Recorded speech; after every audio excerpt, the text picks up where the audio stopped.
Not restricted by any of the bends there. 10 yards clear. Magnificent piece of running, I think.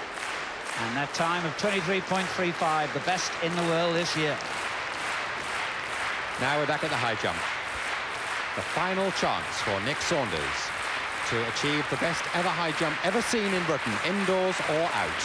The indoor best, 2:31, the outdoor best, 2:34. He's trying 2:36.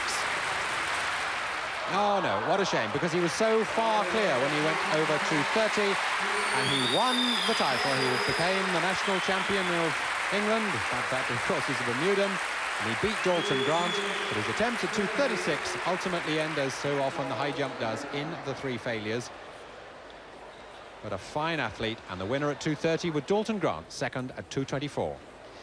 Well, the reigning European indoor champion David Sharp is in action soon over 800 metres. Stay with us for more live athletics from Cosford.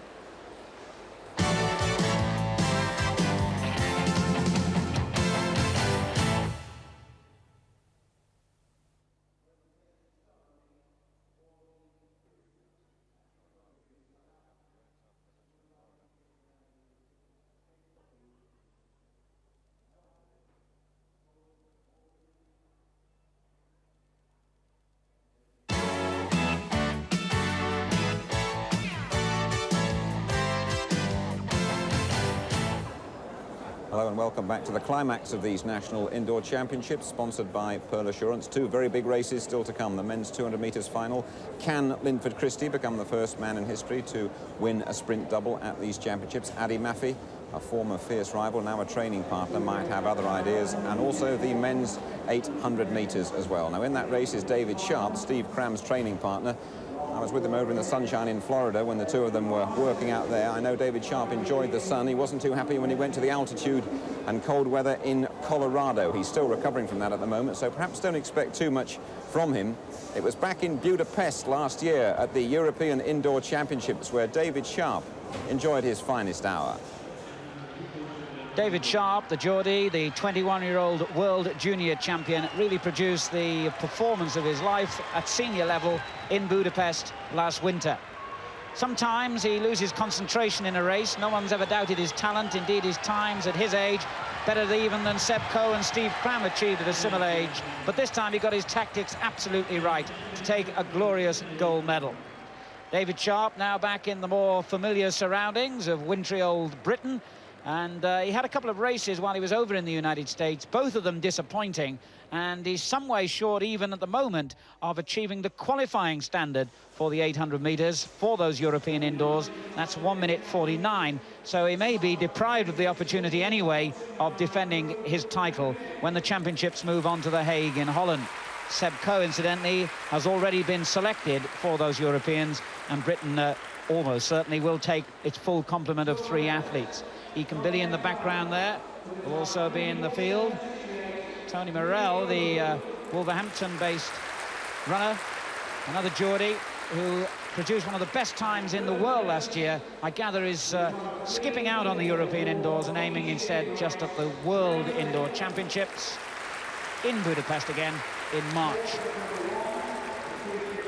So the athletes come out, 7 of them in this final. Steve Hurd, another Wolverhampton and Bilston man, had a fantastic year. His first ever over 800 metres in 1988, and was just unlucky to miss out on selection for the Olympic Games. He was telling me that he achieved more in that one season over 800 metres than he'd achieved in almost 10 years over 400 metres, and no way did he consider it a mistake to move up. He's lost half a stone in the winter. He's even been running in cross-country races, and he clearly is a contender for one of those European places.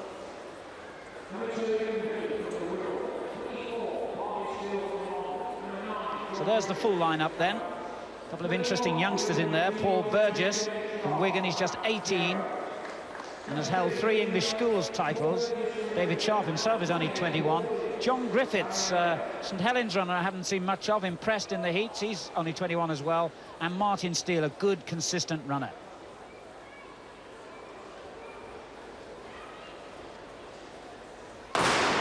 Men's 800 metres and almost the fall, and a very unusual recall there.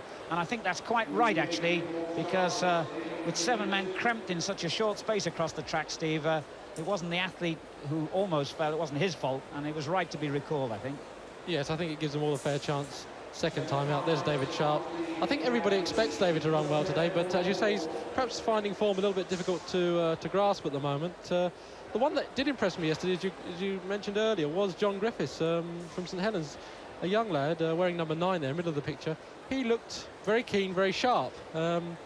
Apart from the other obvious people there, Eakin Billy, Steve Hurd in number 11, I think he may be one just to sneak out there. That's my long shot for the title there, I think, Alan.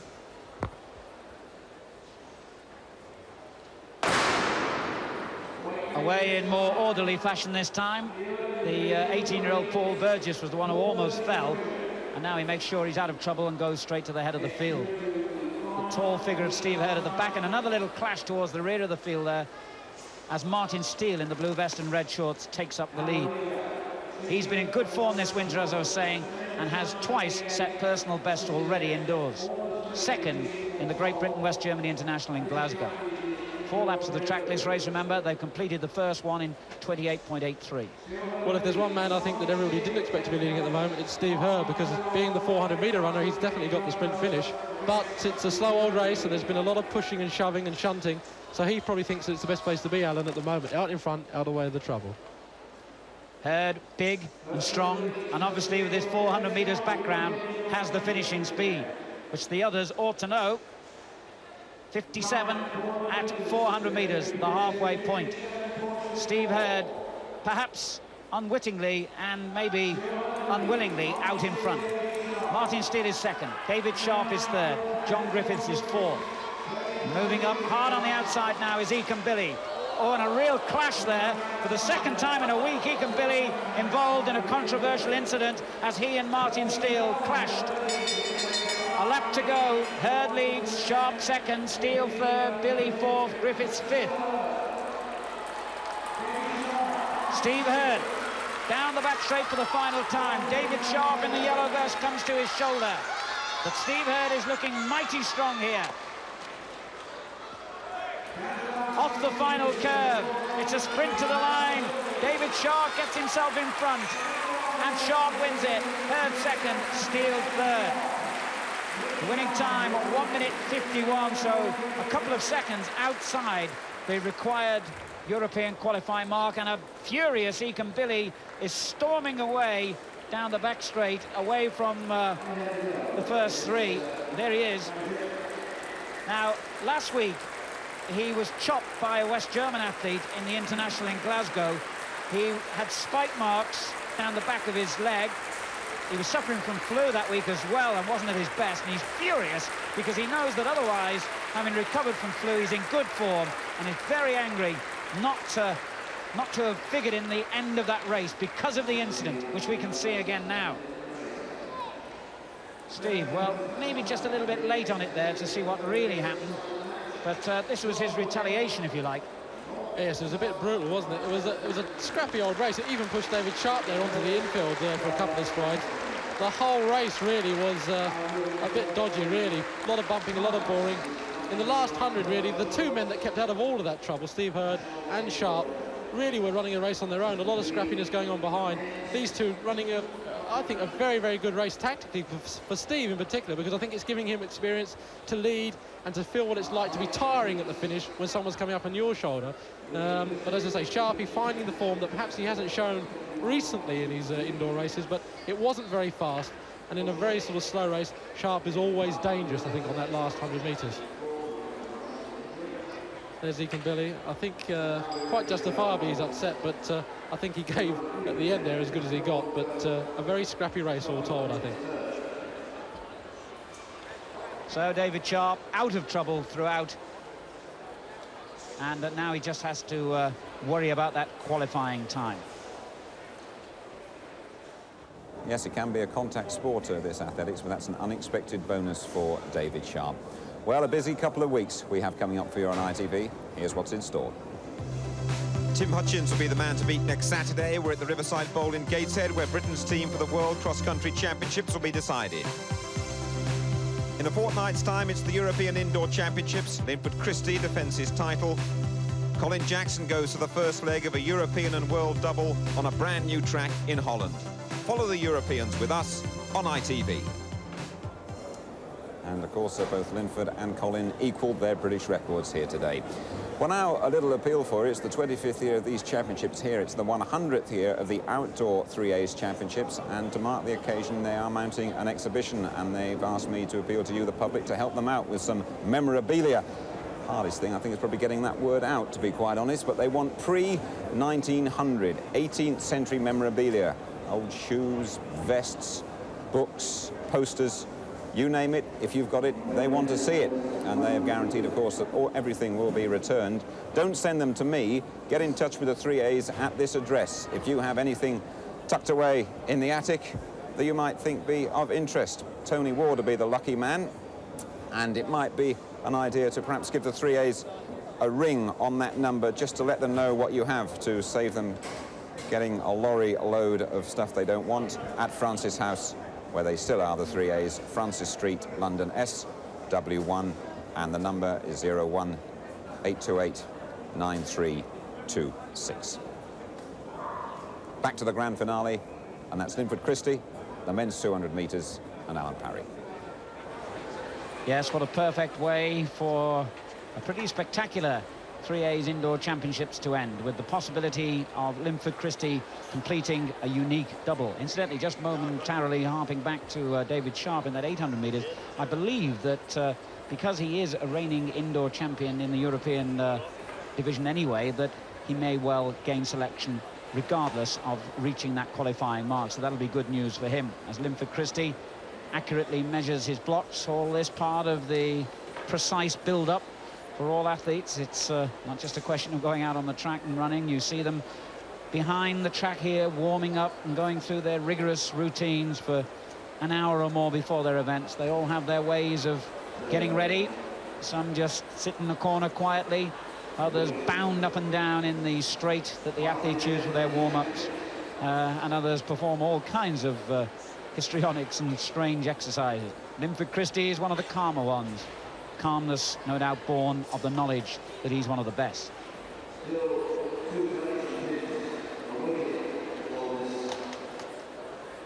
The best ever time recorded by a British athlete for this 200-metre distance, 20.54, John Regis, who's here, but sadly only here as a spectator. John has been injured and wasn't fit to run here this weekend, but he's already selected for the European indoors, along with Linford Christie, who's 20.55, as you can see there, places him in second place all time. Donovan Reid, Adi Maffei, Todd Bennett, we've seen them all in action at various stages this weekend.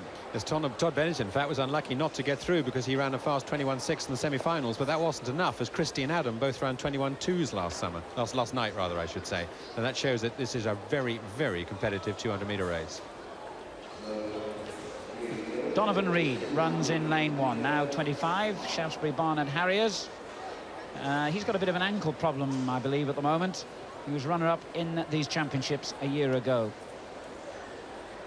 Marcus Adam, what a fine sprint talent the Belgrave Harrier is, just 20, really at the top of his form.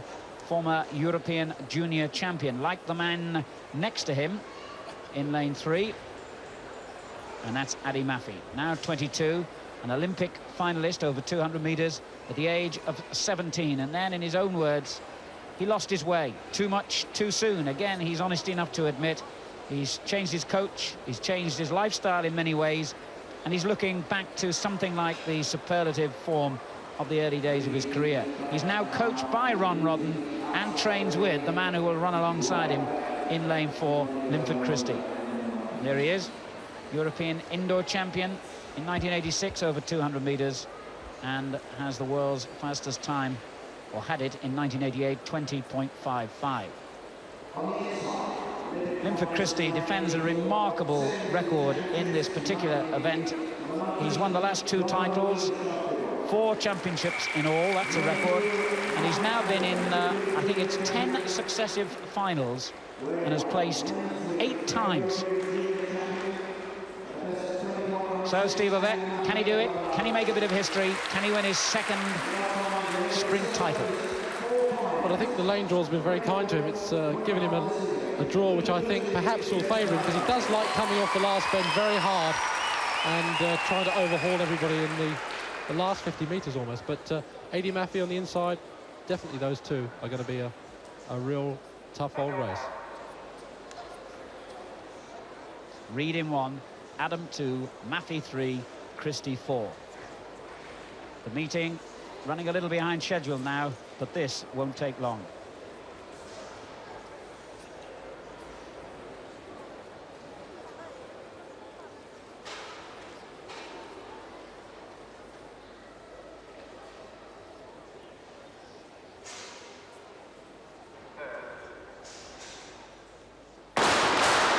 Well, maybe it'll take a little longer than we thought, because Donovan Reid false started there in lane 1. Looking nervous and edgy and anxious. Although he's an experienced man, Donovan, he's only 25, but he's been around a while and competed in most of the major championships. But you can really almost reach out and feel the tension here, Steve, for this one.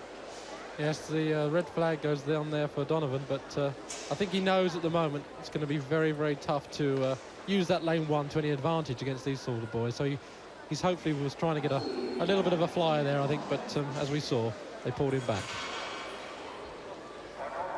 The men's 200 metres. Donovan Reid runs in lane 1. Marcus Adam in lane 2. In lane 3, it's Adi Mafi. The favourite, the holder, Linford Christie, goes in lane 4.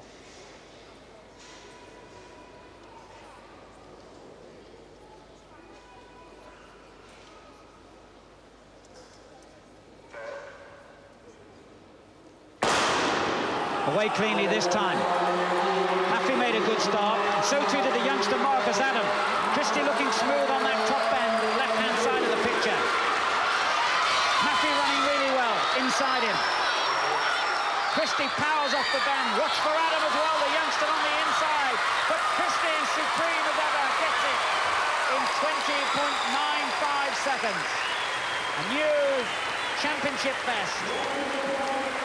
And then very close to the runners-up spot behind him. It's also a United Kingdom all-comers record for Linford Christie.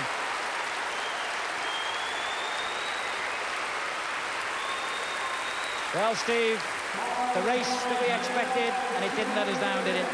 No, I think there we saw a destructive piece of running from Linford. I think he knew he had to really power all the way there, because the two boys on the inside really pushed him hard, and I think he could even hear them coming up on his shoulder. But off that last 50, as I said, he really did power down that straight, all the way to the line. No easing up, straight through. All-comers record, we think. And a photo, I would think, quite possibly between Adi Mafi and Marcus Adam for second place. That was desperately close between those two. A wonderful race then. Linford Christie makes a little bit of history then. The first man in the long, long history of these championships to win both 60 metres and 200 metres. Well, it's been a marvellous indoor meeting, this. Next weekend, the scene switches to the muddy fields of the northeast, the World Cross Country Trials up in Gateshead. Join us again for that, but from us all, from Cosford, it's goodbye.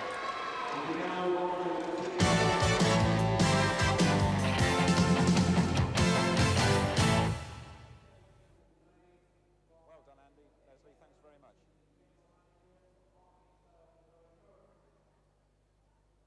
Well done, Worthy. Thanks, fellas.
You know what happens to wizards who fail their exams, don't you, Majika? They're banished to Britland to become teachers. Goodbye, Majika.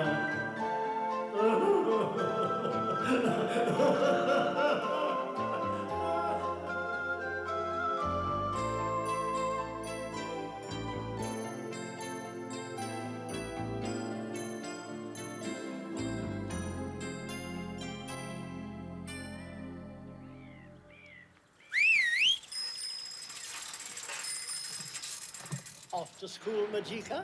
As usual, sir. Jolly good.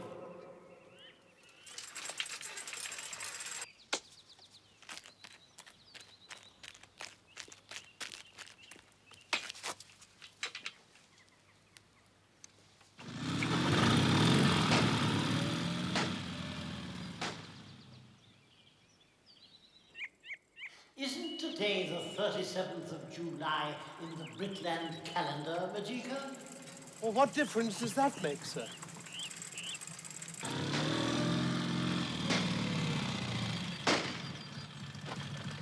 Off on your holidays, Mr. Potter? I booked in with Mrs. Laburnham at Grey Gables, as always, Bunty. Hot and cold running water in every room. You deserve a break. You're absolutely right, Bunty. And that's really why I've come to you. To me, Mr. Potter? I wonder if you would mind taking care of Hamish in my absence. Hamish Bigmore?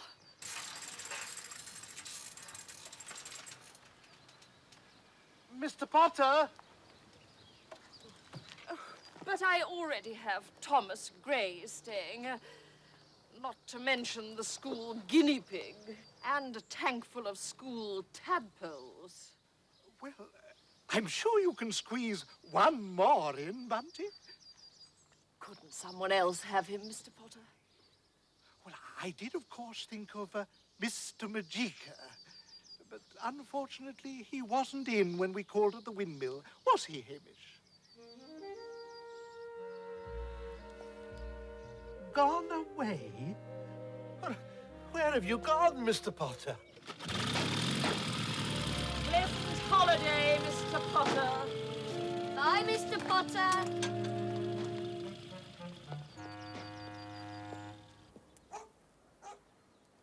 Where is everybody, sir? Gone off on their holidays, haven't they, Majika? Holidays, sir? Well, what are holidays? A time when Britlanders all lie about and get all hot and burned. A time when they chuck all sorts of vile potions down their throats called vino cheapo and eat all sorts of ghastly food that gives them jiffy tummies. And then they all come home and tell everyone how wonderful it's all been.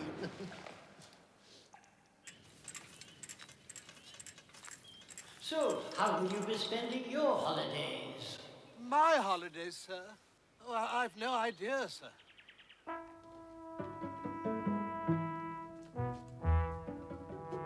Know anyone who might suit you, Kiddie Winkies? Mr. Majika!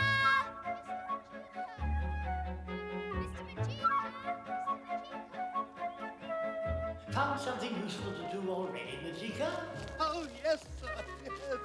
Jolly good. Jolly good. Mrs. Cherry. Help at hand. No,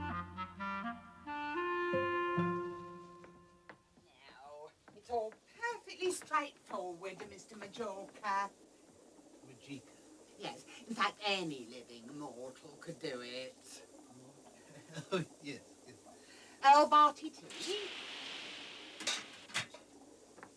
Espresso coffee. Oh, I like things that smoke. Yes. Done much cooking before, have you, Mr. Majorca? No, just the occasional lizard stew. Yes, well, I expect you'll soon get the hang of it. Oh, holiday relief, Mrs. Grace Girdle. Tea for two, and two for tea, And can I bake a sugar cake? Just 2 teas will do, thank you. Wasn't me, sir. No. There we are. 1 egg on toast. And I'm a cream tea. 1 cream tea, Miss Lammerstide. Thank you. You haven't forgotten my order for baked beans, have you, Mr. Majika? Coming right away.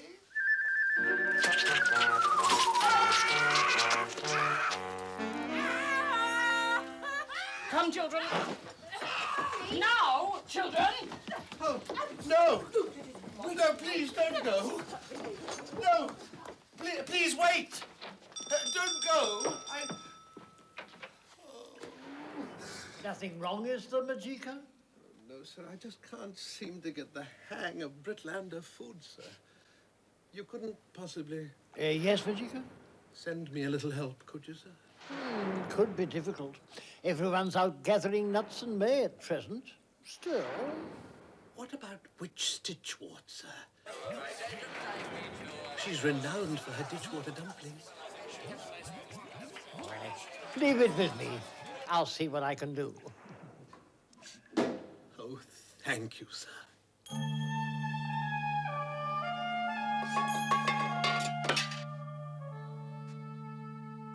Help arrived safely, has it, Majika? But it's just an old lamp, sir.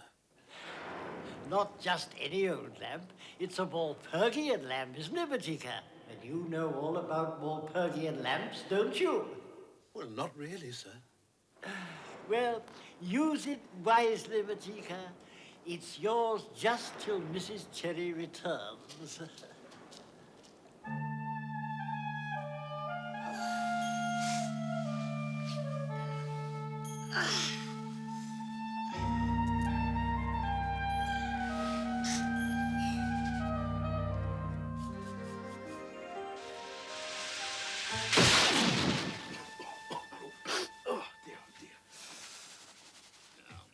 I haven't been rubbed again, have I? Where am I this time, then?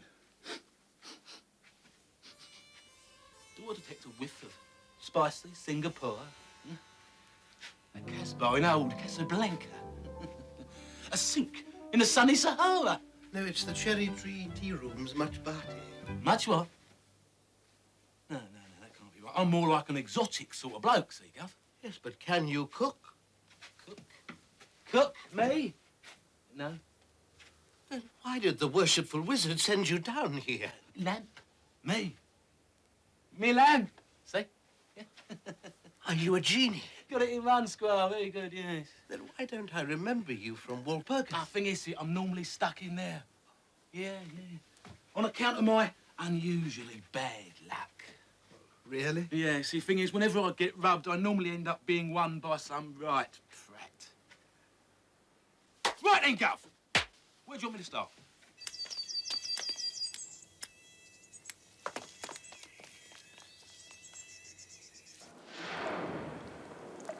Settling in all right then, Jeannie? Oh, yes, sir. Just magic, sir. Thanks.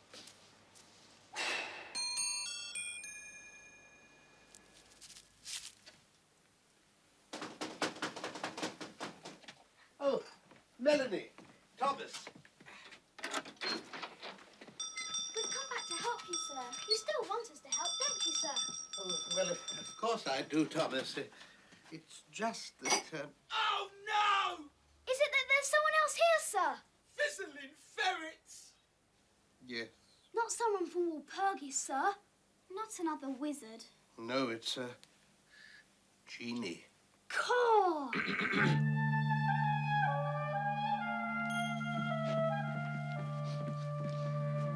But he doesn't look much like a genie. Genies generally dress in golden jewels, not rags. And he smells. Yeah, well, so would you if you've been sloshing about in paraffin for the last 500 years. With only a wick for company. But he's a very genial genie, aren't you? No? Is his name Abanazar? No, my name is not Abanazar. But all genies are called Abanazar. All genies are not called Abanazar.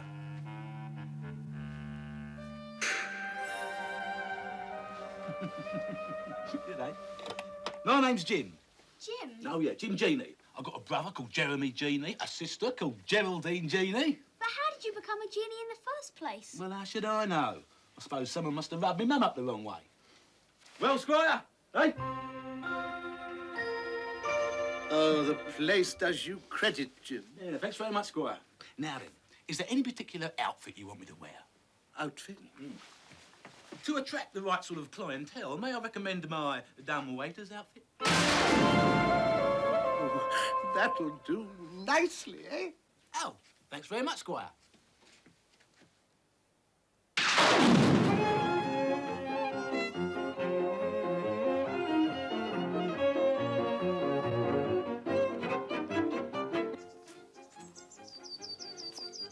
Hamish, What? there's something strange going on at the Cherry Tree Tea Rooms, Hamish. Come, Hamish.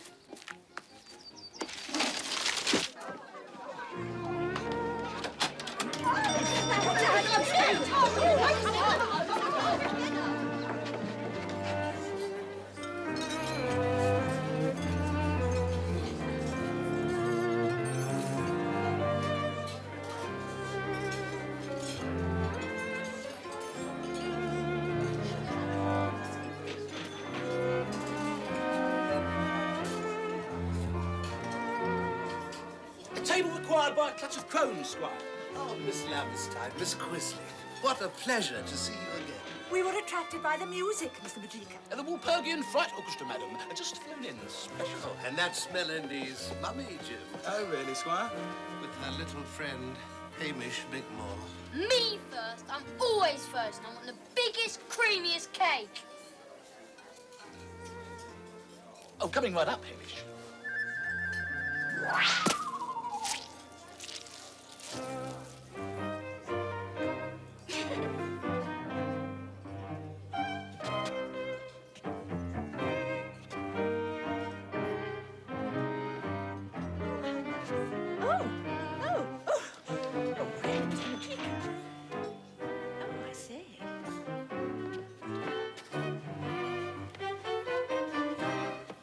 Wizard little eatery, isn't it, Bunty?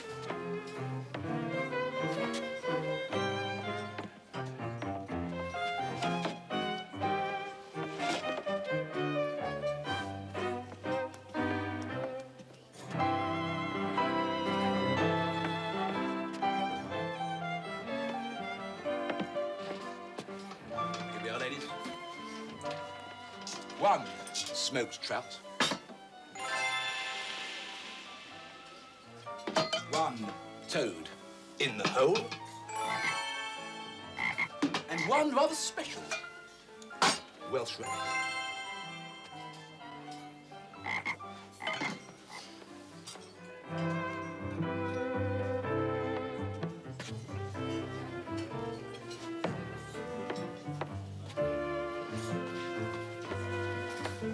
Oh, Bunty, I can't think when I've enjoyed myself more. You're not having one of your hot flushes, are you, Miss Lammerstein? Just look at all this. Wizard takings, Mr. Majika. You're a success, sir. Am I? Are we? We are. We're a success, Jim. Jim?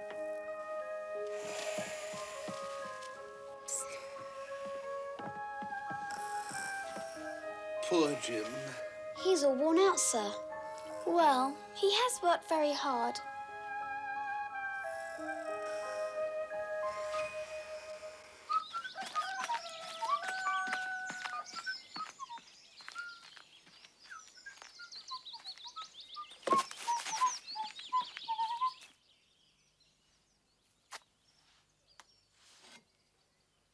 So, everything's rubbing along nicely, is it, Majika?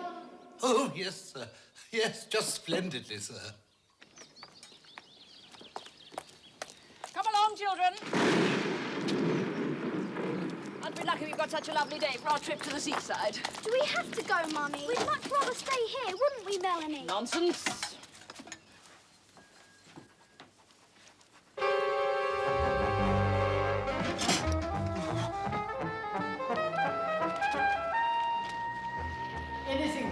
Majika? Wrong, sir. Good galaxies. No, sir. A £1/4 of pressed tongue, a surprise in our sandwiches. And if you're very lucky, a slice of Mummy's cut and come again cake. And is Hamish coming too? Of course he is. Hamish! Come along!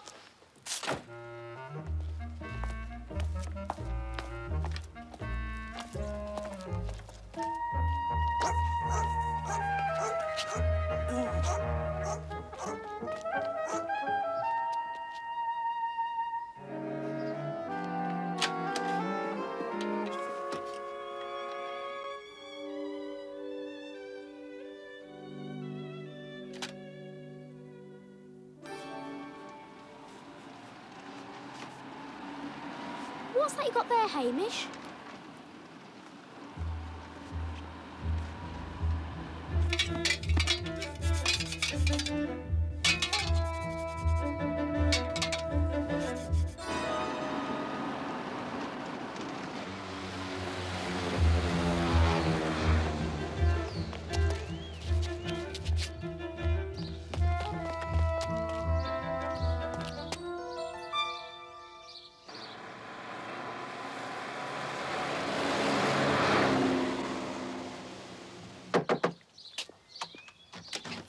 Yes, Mr. Majika?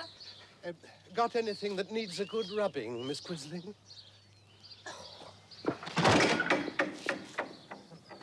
Oh, no. Melanie, look.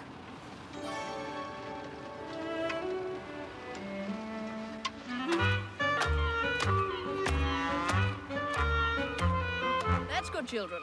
Off you go and play while Mummy gets on with knitting some nice blanket squares for the poor people.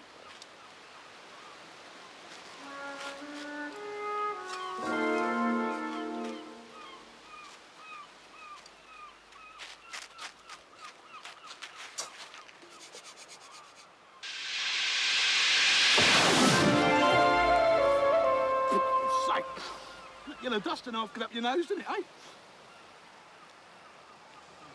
Hang about, where am I?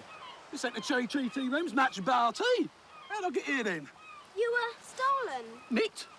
by a very naughty boy. Not Hamish Bigmore.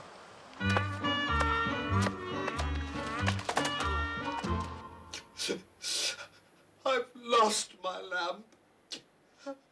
I've lost my genie.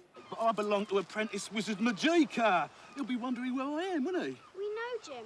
We've got to get him back, Melanie. But how? Mr. Majika will never do without him. What am I going to do? I've got the old-time twin-set dancers booked in for high tea and a hot pot supper. Still having a lovely time, Majika?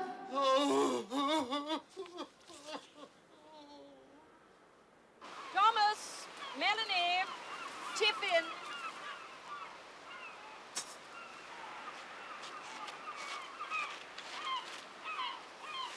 Savoury sardine. My speciality. Lovely, Mummy. I'll save it for later.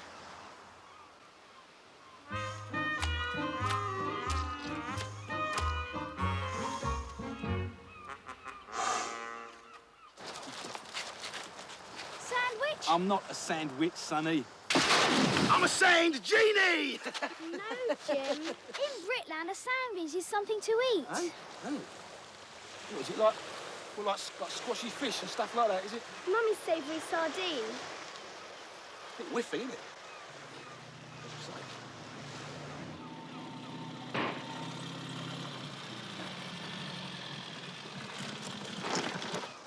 Yoo-hoo, Bunty! Hey, Mr. Potter, having a lovely time at Mrs. Laburnham. Most relaxing. Unfortunately, though, have to get back. Oh, no. Yes, telegram this morning. Oh, dear, dear. Yes, I've got a pen pal arriving from Pune. Ah, the jewel in the crown. Yes, he's very big in rubber. Oh. Is he really, Mr. Potter? What do you think playing at? What about my sword and his safe and his sandwich, eh? Save it for the journey, Jim. Journey? What journey? Quickly. In you go, Jim.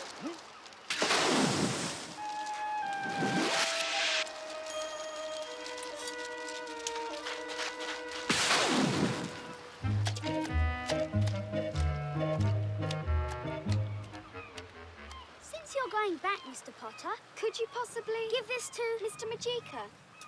Certainly.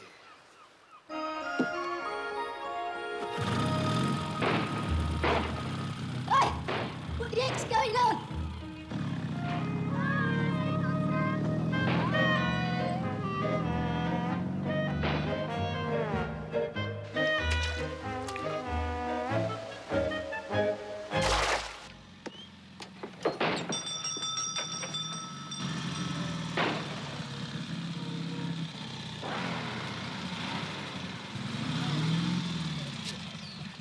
Pleasant holiday, Mr. Potter. A pot of tea, Mr. Potter. I don't mind if I do, Majika. Oh, the children sent you this souvenir. Oh, thank you, Mr. Potter. Oh.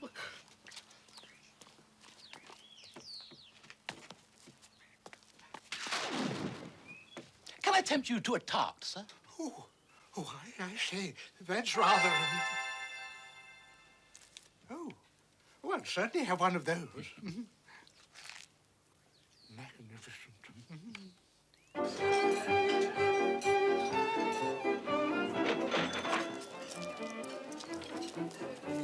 He's back all right, Melanie.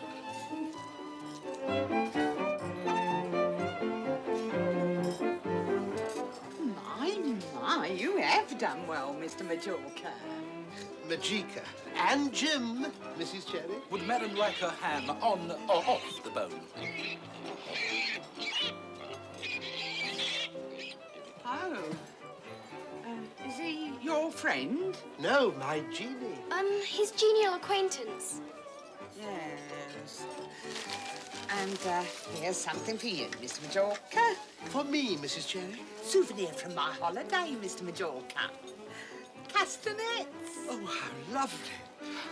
Oh. Time to go, Jim. Oh, no, do I have to, sir? I was just starting to enjoy myself. Sorry, Jim.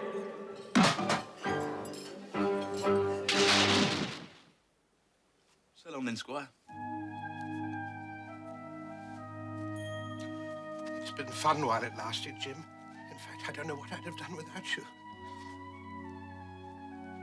Bye, Jim. Cheers. Here, listen. Give this back to your mummy for me, all right?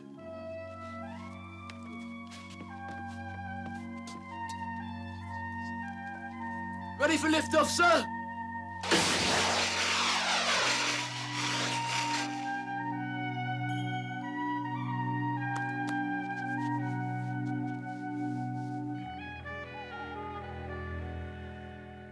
So you've had a restful holiday then, Majika? Oh, I wouldn't put it quite like that, sir. How's Jim? Recovering. He's put in a request to return to Machbate. Oh, when? In about 200 years. You must have quite worn the poor little fellow out.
Is it 2-0 Aston Villa? Anybody? Niall? Was it 2-0 Aston Villa?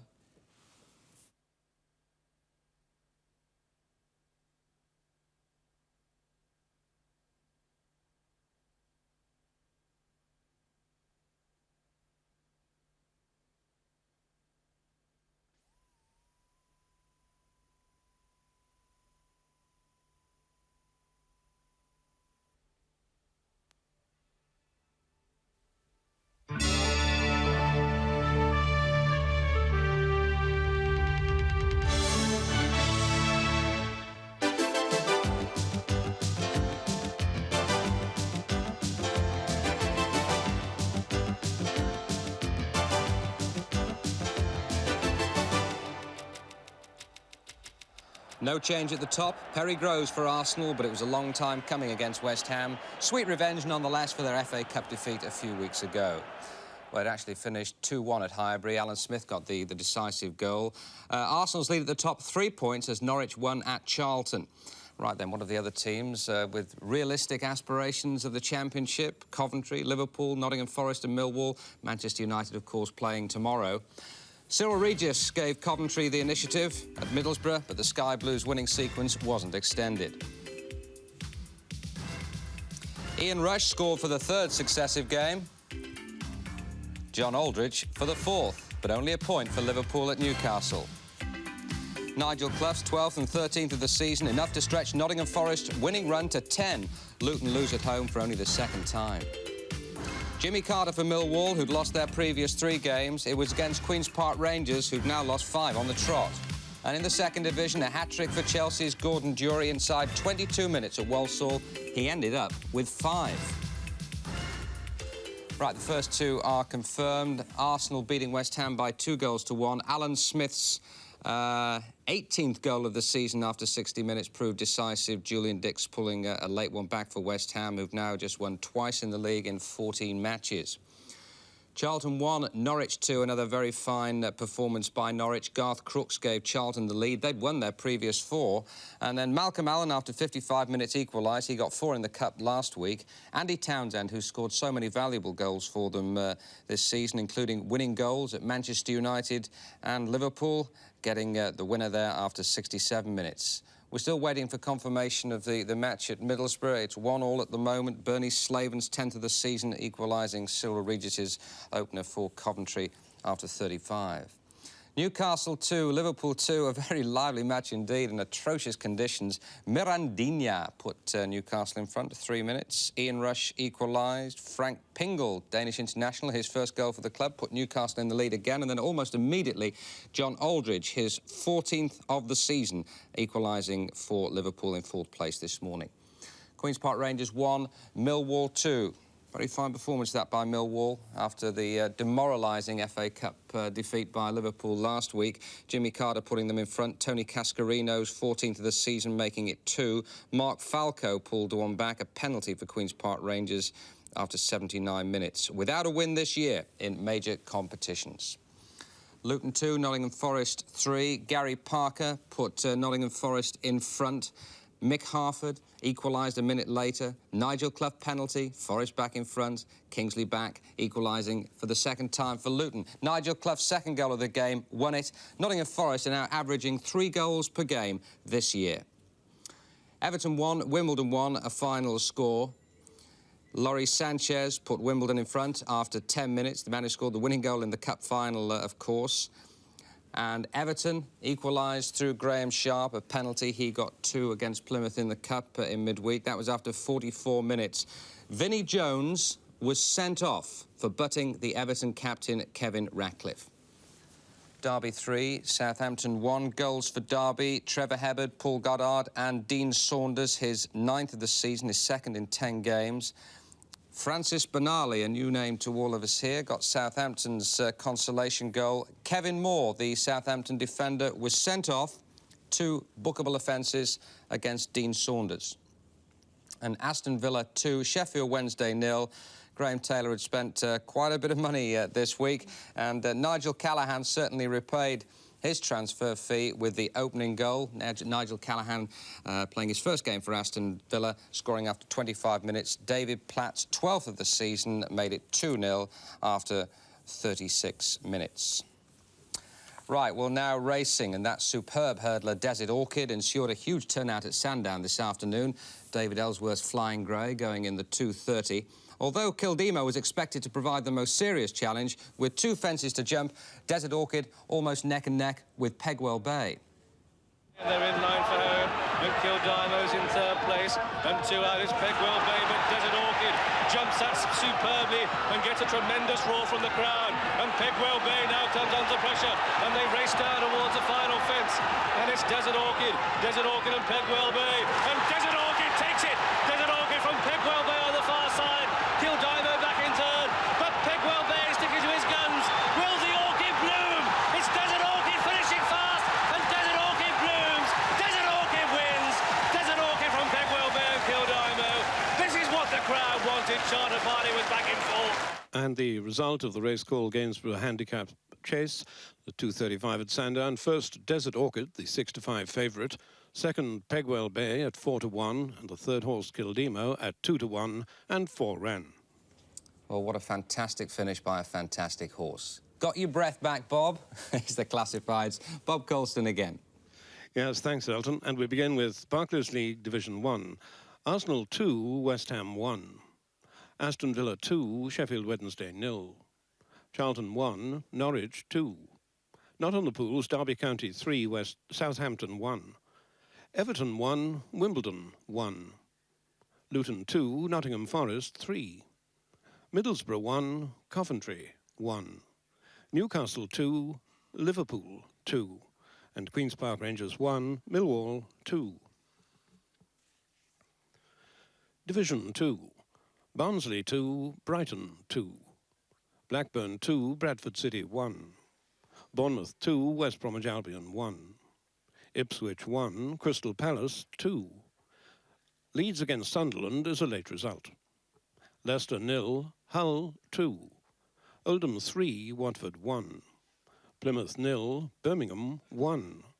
Portsmouth 0, Manchester City 1. Shrewsbury 1, Stoke 2. And Walsall 0, Chelsea 7.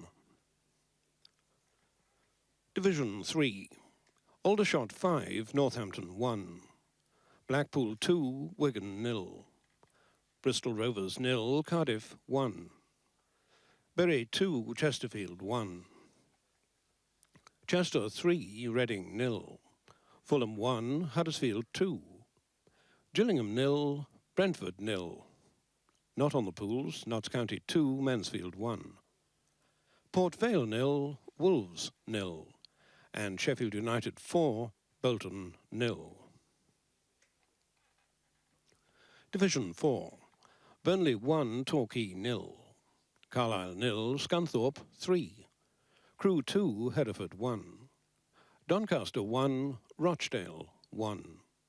Exeter 2, Darlington 1. Grimsby 0, Wrexham 1. Halifax 2, Stockport 2. Hartlepool 0, York 1. Leyton Orient 3, Rotherham 1. Lincoln 3, Cambridge United 0. Peterborough 1, Tranmere 1. And Scarborough 0, Colchester 0. GM Vauxhall Conference, just the one match, and it's not on the pools. Barnet 4, Newport 1. HFS Loans League Premier Division, Southport 1, Goole 1. And Stalybridge 0, Carnarvon 2. Vauxhall Opal League, Bognor 3, Farnborough 2. And Dulwich against Leytonstone is a late result. Scottish Division 1, Ayr 1, Wraith 1. Dunfermline 3, Clyde 0. Falkirk against Queen of the South is a panel result, 1 point, home win. Forfar 2, Clydebank 4. Meadowbank 3, Airdrie 2. Morton Kilmarnock is a panel result, 1 point, home win. And Partick against St Johnstone is a panel result, 1.5 points, away win. Alloa Scottish Division 2, Alloa 3, Stirling 2. Arbroath 1, Dumbarton 1. Berwick 2, Albion Rovers 1. Cowdenbeath against Brecon, panel result, 3 points, score draw. Montrose 2, East Fife 2. Queen's Park 1, Stenhousemuir 1. And finally Stranraer 1, East Stirlingshire 2. Thanks, Bob. Here are the score draws. 4, 6, 7, 9, 32, 35, 39, 41, 45, 53, 55, 56 and 57. And the no-score draws 26, 27 and 40. Arsenal still 3 points clear at the top of the First Division. They actually made it 21 points out of the last 27 available today by beating West Ham 2-1. John Anderson reports. West Ham's Mark Ward will be cursing how important a missed chance can be. He fired wide with only Lukic to beat after a goalless first half, and within 10 minutes his side were 2-0 down. Perry Groves himself guilty of a glaring error for Arsenal just before half-time, made it 1-0 with a 57th minute header, and then Alan Smith fired home his 19th goal of the season from Merson's pass. But Hammers didn't let the 2-goal deficit get to them, and Julian Dix, their lively fullback, pulled a splendid goal back 10 minutes from time, and had John Lukic not been on his toes in the dying seconds, Alan Dickens might well have snatched a dramatic equaliser. But Arsenal stay top of the table with this victory, while West Ham's season plunges further into the gloom. Arsenal 2, West Ham United 1. Thanks, John. Actually go bottom, West Ham. They're now below Newcastle, who drew 2-2 with Liverpool at St James's Park. It was the L1-2 for Liverpool, but only 1 point. Here's Martin Tyler. Elton, it was a tale of two striking partnerships here. Mirandinha gave Newcastle the lead after 3 minutes and then hit the post with a Pele-like shot in the first half. His attacking ally Dane Frank Pingle chipped in to make it 2-1 with his first goal in England. But Liverpool have a fearsome pair of their own. Ian Rush with the first equaliser after 15 minutes. And then John Aldridge, he levelled it within a minute of Pingle's strike 5 minutes into the second half. In the last minute, John Hendry went round Bruce Grobbelaar but couldn't squeeze in a winner for Newcastle. Their manager, Jim Smith, became the grandfather of twins yesterday. He's not had a bad weekend. Two little bald eagles, probably. Yes. Luton against Nottingham Forest now. Nottingham Forest making it 10 wins on the row. Of course, these two sides in separate semi-finals in the Littlewoods Cup. Luton 2, Nottingham Forest 3, Peter Brackley. Brian Clough received a rousing welcome from Luton fans who clearly didn't support their chairman's criticism of him over the famous pitch incident, and then watched as his son Nigel played a major role in Forest extending their winning run. Clough Jr. scored twice, the first a penalty, the other a delightfully curled free kick, as Forest produced some intelligent approach play that must have impressed Bobby Robson up in the stand, even though Clough Sr. won't be too pleased that his team twice squandered a lead. First half goals from Luton old boy Gary Parker and Clough cancelled out by Mick Harford and in stoppage time by Kingsley Black. Luton had their moments in the second half, but Forest had the edge overall, and Clough's stunning free kick on 74 minutes this time proved decisive. Right, let's have a little look now at the top and bottom of the First Division. The top first. Forest move above Liverpool after that 3-2 win at Luton. The top two both won, and Millwall move up one after their 2-1 win at QPR. Manchester United, of course, they play against Tottenham. The match tomorrow. Now the bottom of the First Division, and just to confirm that West Ham are now bottom, just below Newcastle. Second Division news, and the goalkeeper Dave Besant really rubbed salt into poor Walsall's wounds. He saved a penalty when the rock-bottom club were already trailing the leaders Chelsea 7-0. That's Walsall's 15th consecutive league defeat. Andy Ritchie's 2 goals turned the form book upside down at Oldham, where second-place Watford crashed 3-1.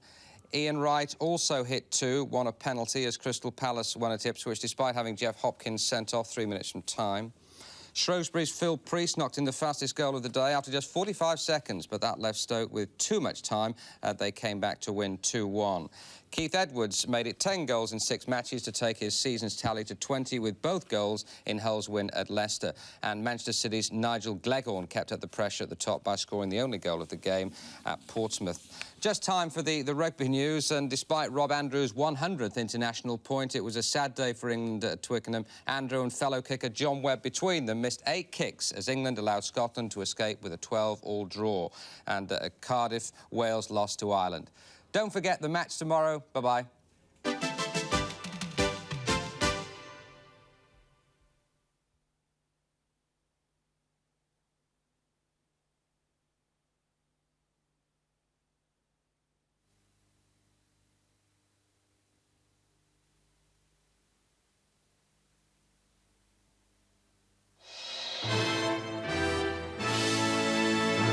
The news from ITN. British diplomats on their way home after leaving the Afghan capital. The 7 diplomats and other staff have just arrived in New Delhi. Just before his plane left, the British Chargé d'Affaires said he expects the Afghan government to fall. The Soviets say their withdrawal from Kabul along the Salang Highway will be completed within 4 days, a week before the deadline. The British left their embassy without ceremony. No parade or salute as the Union flag was lowered. The 9 Gurkhas who provided the embassy with its only military protection were in civilian dress, saying their goodbyes to the local Afghans who worked at the embassy. Britain's senior diplomat, the Chargé d'Affaires, was driven from the building by the Turkish ambassador. Paul, right, we're in a bit of a rush. I can understand that. Mr. Mackley, obviously a sad day today. Very sad indeed, yes. Any idea when you'll be able to come back? None at all, but the sooner the better. As I said the other night, it'll be less bloodshed that way. None at all. We just have to wait for the regime to fall and for a new government to take over, elected by all Afghans rather than just a few. The embassy files and secret papers left in a lorry to be flown out of Afghanistan as diplomatic baggage. Afghan government troops watching on as the embassy gates were padlocked and the convoy set off for the airport. There, another delay. The diplomatic baggage heaped on the pavement as the British party waited for their flight. It was late afternoon before they finally left on a special charter flight bound for Delhi. One reason for the delay, a constant procession of Soviet military transporters, leaving Kabul, taking Russian soldiers home. For 3 hours, the skies seemed full of Soviet aircraft, dropping their flares to divert missile attacks from the Mujahideen in the mountains. Paul Davis, ITN, Kabul. President Gorbachev is to have a summit meeting with China's leader Deng Xiaoping in Beijing in May. The Soviet Foreign Minister, Mr. Shevardnadze, who's in China, said the meeting will bring about what he called a complete normalization of relations between the two countries. Deng Xiaoping had waited over 3 years for this moment. It was China's leader who'd first proffered the hand of reconciliation, but subject to his conditions. Today's handshake with the Soviet foreign minister in Shanghai confirmed the final obstacles had been removed. Deng told Mr. Shevardnadze the summit with Mikhail Gorbachev would close the page on the past, open up the chapter of the future.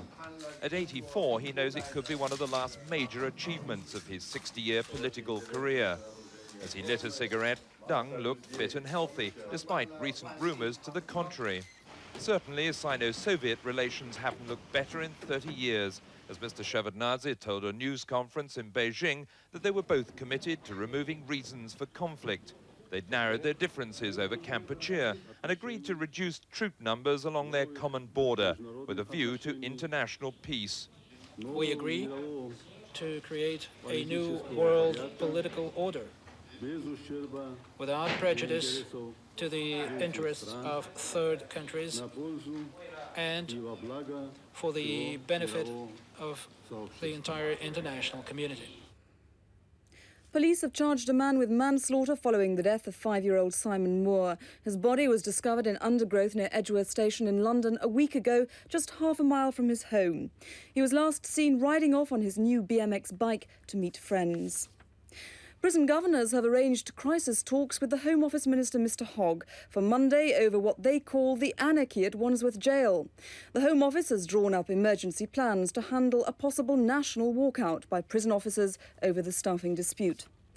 An IRA supporter who came within a few feet of attacking the Duchess of York in America last year won't be prosecuted if he stays out of trouble. As the Duchess returned to her New York hotel, Michael Shanley rushed at her with a flagpole. He was stopped by a security man. Rugby and Scotland are tonight top of the table in the Five Nations Championships, and Wales are at the bottom after today's internationals. The Scots drew 12-all with England at Twickenham, while Ireland beat the Welsh in Cardiff by 19 points to 13. And that's all for now. We're back again with a full roundup of the day's news and sport at 10 to 10.